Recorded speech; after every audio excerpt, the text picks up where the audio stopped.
Hi friend, स्वागत है आप लोग का बीपीएससी जर्नी में। और आज काफ़ी दिन बाद करीबन 3 मंथ हो गया है कोई वीडियो नहीं आया है चैनल पे।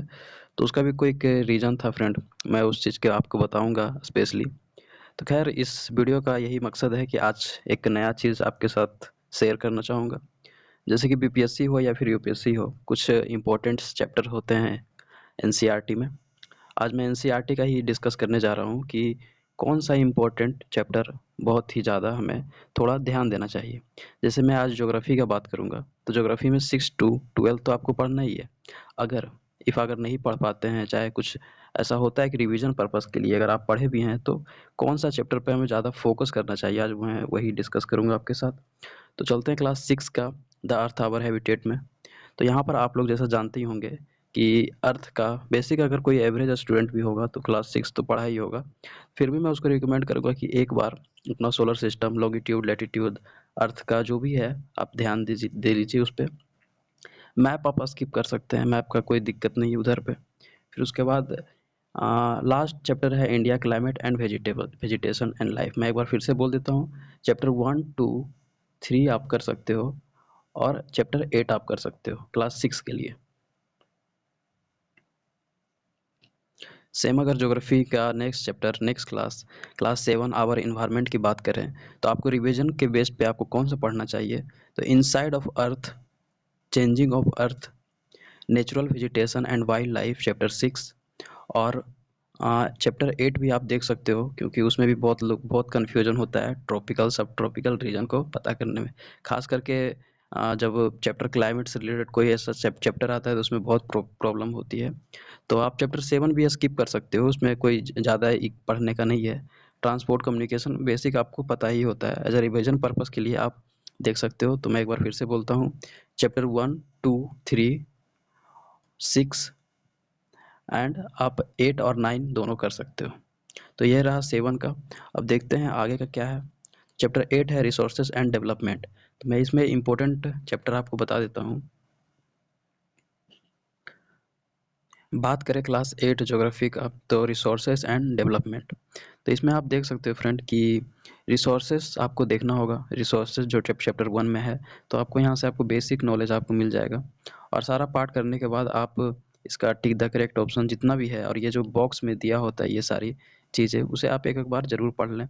सब प्रिंसिपल ऑफ सस्टेनेबल डेवलपमेंट जैसे ये बॉक्स में दिया हुआ है, तो ये चीज़ आप देख सकते हैं। और बहुत सारे एनसीईआरटी में जो डिटेल्स रहते हैं, छोटे छोटे बॉक्स में रहते हैं, उसे आप अपने नोट्स में बेहतरीन तरीके से लिख भी सकते हैं। आगे चैप्टर बात करें, तो आप land, soil, water, natural vegetation and wild life resources, ये भी आप देख सकते हो। ये भी बहुत इंपॉर्टेंट है। अगर बेसिक में आपको कुछ पता नहीं है तो यहाँ से आपको बहुत सारे चीज़ का नॉलेज मिल सकता है। मैं फिर से बोलूँगा कि बॉक्स में जो दिया रहता है वो चीज़ों को आपको थोड़ा सा ध्यान देना होगा। मिनरल्स का भी यहाँ पे बहुत ही इम्पोर्टेंट होगा, मिनरल्स एंड पावर रिसोर्सेज। तो आपको यहाँ पे भी कुछ बेसिक चीज़ें आपको पता ही चल जाएगी। बात करेंगे एग्रीकल्चर, तो जैसा कि आप लोग जानते हैं, बिहार का आधा से ज़्यादा 85% सब लोग एग्रीकल्चर बेस्ड हैं। तो आप उधर भी जा सकते हैं और आपको पता होना चाहिए कि कैसा कैसा किस किस टाइप का एग्रीकल्चर होता है। जैसे यहाँ पे सेरीकल्चर, पीसीकल्चर, ये सब सारे एग्रीकल्चर होते हैं, ये सब आपको पता होना चाहिए बेसिक। और जो भी बॉक्स में डिटेल्स है उन्हें आपको ध्यान से देखना चाहिए। इंडस्ट्री से भी बहुत क्वेश्चंस आते हैं, खास करके बिहार स्पेशल की बात करें तो इंडस्ट्री से बहुत सारे क्वेश्चन उठकर आते हैं, तो आप उन्हें भी देख सकते हैं।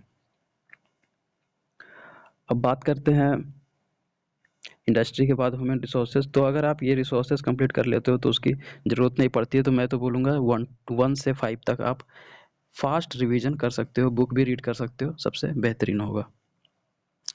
अब बात करेंगे क्लास 9 कंटेम्प्रेरी इंडिया का। ये पार्ट 1 है और 10 में जाके ये पार्ट 2 हो जाता है। तो इंडिया साइज एंड लोकेशन आपको ये थोड़ा सा इम्पोर्टेंट है। ये आपको देखना होगा कि इंडिया का कितना लैटिट्यूड पर, कितना लॉन्गिट्यूड पर है, और वो सारी चीज़ें आपको पता होनी चाहिए। फैक्चुअल डिटेल्स वाली चैप्टर है, तो इसे आपको पता होना चाहिए। फिजिकल फीचर्स ऑफ इंडिया, ये अधिकतर लोगों को पता होता है। अगर आप पहले प्रीवियस 6, 7 भी किए होंगे तो उसमें पता ही चल जाता है। इसमें इम्पोर्टेंट एक चैप्टर 4 है क्लाइमेट, ये बहुत ही ज़्यादा इम्पोर्टेंट है। तो इसमें आप थोड़ा सा देख सकते हैं कि मानसून जो होता है वो किधर से आते हैं, तो उस चीज़ का आपको पता होना चाहिए अच्छे तरीके से। तो इंडियन मानसून को काफ़ी अच्छे से एक्सप्लेन किया गया है। इसमें आप देख सकते हैं। फिर उसके बाद बात करेंगे इसमें आपको फ्रेंड इतना ही दिखेगा, यही दो, मेरे ख्याल से यही दो इम्पोर्टेंट है, चैप्टर 1 और चैप्टर 4। तो क्लास 9 का इतना ही बात करेंगे, चलते हैं क्लास 10 की ओर।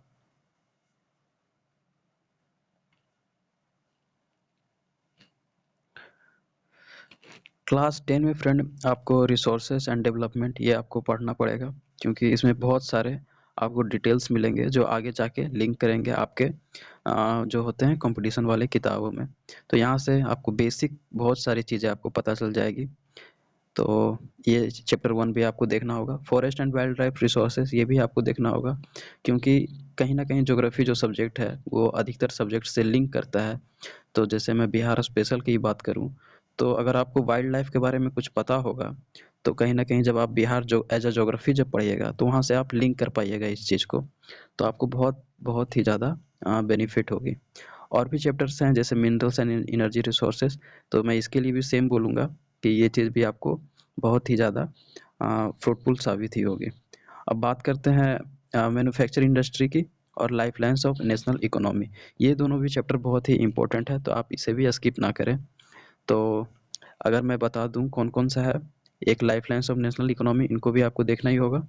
तो यहाँ से आपका इकोनॉमी स्टार्ट हो जाता है, क्लास 10 से आई थिंक 11th से है इकोनॉमी का बुक। तो अगर आप इसे करते हो तो फिर उसके बाद वहाँ से भी इस चीज़ों को लिंक करते हो। तो आपको पता है कि एनसीईआरटी जो बुक होती है वो एक दूसरे से इंटरलिंक्ड होती है। एक जहाँ पे एंड होता है फिर दूसरा क्लास से वही चीज़ें वहीं से स्टार्ट होती है। तो यहाँ से आप ये चीज़ देख सकते हो। तो मैं बता देता हूँ, चैप्टर 1, 2 और 5, 6, 7 ये चैप्टर्स काफ़ी इंपॉर्टेंट है, तो आप इनका ध्यान रखें। अब आगे बढ़ते हैं।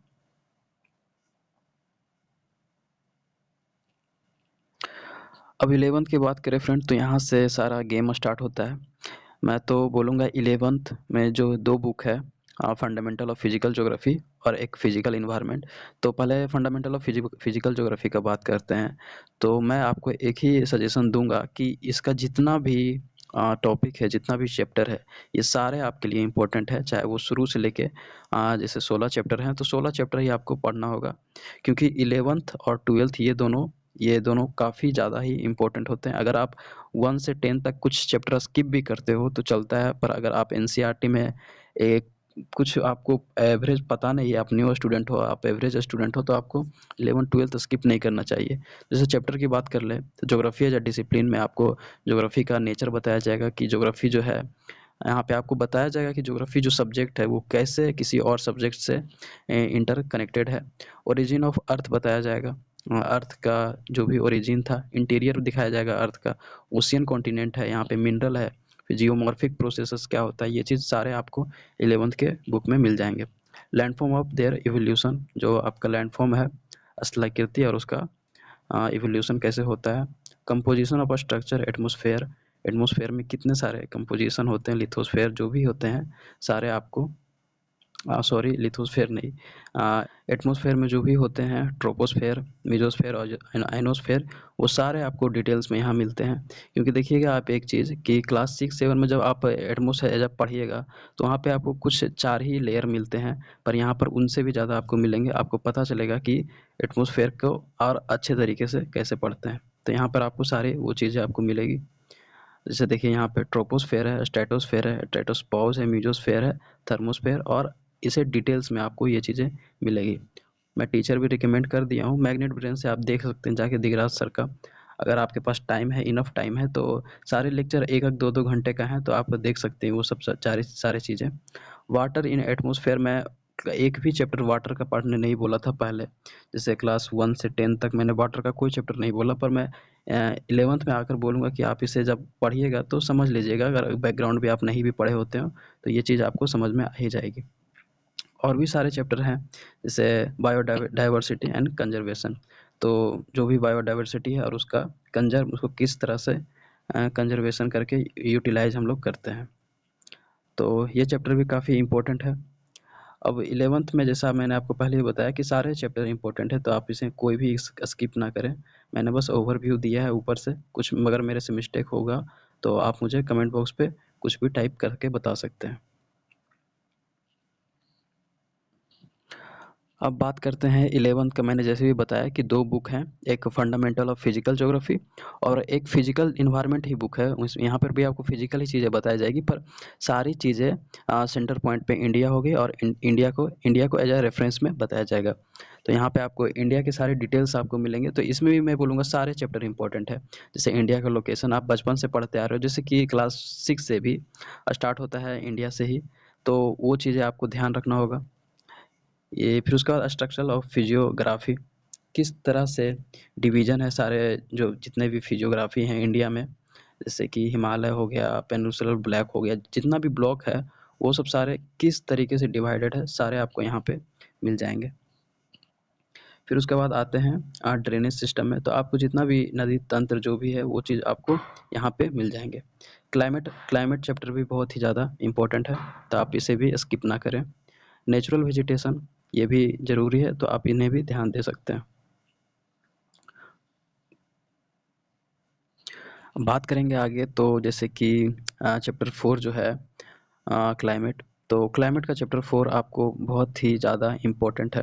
इसे आप स्किप बिल्कुल भी नहीं करें, मैं तो कभी नहीं बोलूँगा कि इसे आप स्किप करें। जैसे हेडिंग ही की बात करें, जैसे क्लाइमेट होता है और एक वेदर होता है, तो आपको नॉर्मल आपको डिफरेंस भी नहीं पता होता है क्लाइमेट और वेदर का में क्या होता है, बहुत लोगों को मैंने देखा है। तो इस चीज़ को आपको ध्यान देना चाहिए। जैसे कि अगर आप ज्योग्राफी नहीं पढ़े होते हो तो क्लाइमेट और वेदर को एक ही बोल देते हो, पर वो दोनों अलग-अलग चीज़ है, तो आपको उसका ध्यान देना चाहिए। और बाकी क्लाइमेट के चैप्टर में आपको मानसून के बारे में बताया जाएगा, विंड कैसे ट्रैवल करती है, वेस्टर्न जेट स्ट्रीम्स क्या होती है, सब आपको पता चलेगा। समर सीजन का जितना भी यूटीसी आईटीसीजेड है, जो भी कहाँ से गुजरते हैं, इंटर ट्रॉपिकल कन्वर्जन जोन्स, वो आपको पता चलेंगे। तो मैं बोलूँगा इसे आप बिल्कुल भी स्किप बिल्कुल भी नहीं करें। मैं ये रिकमेंड करूँगा कि आप इसे बहुत बेहतरीन ढंग से रिवीजन करें, इनका नोट्स बनाएँ और साथ ही ध्यान दें। एल नीनो क्या होता है, और एक एल नीनो जो होता है और क्या डिफरेंस है इसके में, तो ये चीज़ आपको बहुत ही ज़्यादा क्लियर होना चाहिए।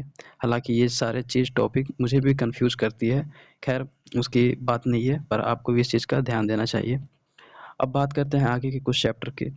तो जैसे आगे के चैप्टर्स हैं नेचुरल वेजिटेशन, तो ये भी चैप्टर बहुत ही ज़्यादा इम्पोर्टेंट है। तो आपको समझ में आएगा कि कहाँ से जो वेजिटेशन होते हैं, तो और चीज़ें पता चलेगी। जैसे कि मैं यहाँ पर एक क्वेश्चन उठाता हूँ, in which of the following state is the Nanda Devi biosphere reserve situated. अब यहाँ पर ऑप्शन बिहार दिया हुआ है, उत्तराखंड दिया हुआ, उत्तर प्रदेश दिया हुआ है।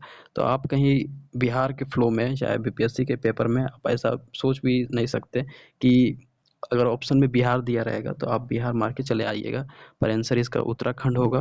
क्योंकि ये सिंपल एनसीईआरटी का क्वेश्चन को आप जब पढ़िएगा तो आपको बहुत चीज़ समझ में आएंगे।